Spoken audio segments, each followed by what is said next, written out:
אני רוצה לומר מילה אחת על התנועה כפי שאני תופס אותה, כי זה בהחלט נושא שגם היה בדיון גלוי כאן, וגם the back of the mind, שחלק מהאנשים חושבים על העניין הזה. איזה מין תנועה אנחנו כאשר כאן מייצגים אנשים, זרמים שונים וכן הלאה.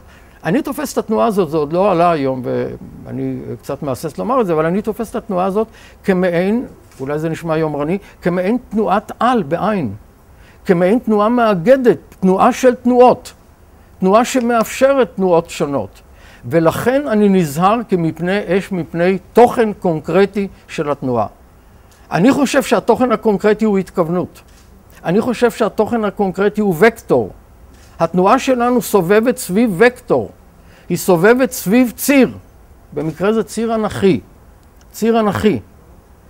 היא סובבת סביב עוצמות מסוימות. היא לא עוסקת בתוכן, משום שהתוכן משתנה בינך לבינך, לבינך, לבינך לבינך.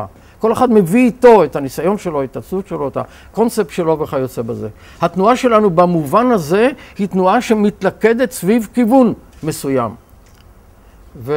ואם אני בא לבית ספר מחר בתוך הפעילות התנועתית ואני מנסה להשפיע על מנהל בית הספר ועל צוות המורים ואולי גם על תלמידים בולטים בבית הספר לעסוק בשאלות האלה, אני אומר להם מיד, לכו בדרככם זה והצליחו, לך בדרכך זה.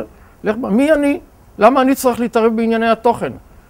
הדינמיקה המסוימת של בית הספר וההרכב הפרסונלי המסוים של בית הספר הוא זה שייצר את התוכן ואת הפרויקט ואת הדרך ואת הטכניקה ואת הפרקטיקה וכל מה שאתם אומרים. במובן הזה התנועה שלנו היא תנועה של תנועות, של זרמים רוחניים, אידאיים, רעיוניים, פילוסופיים, you name it, וגם כאן יש אלטרנטיבות למילים.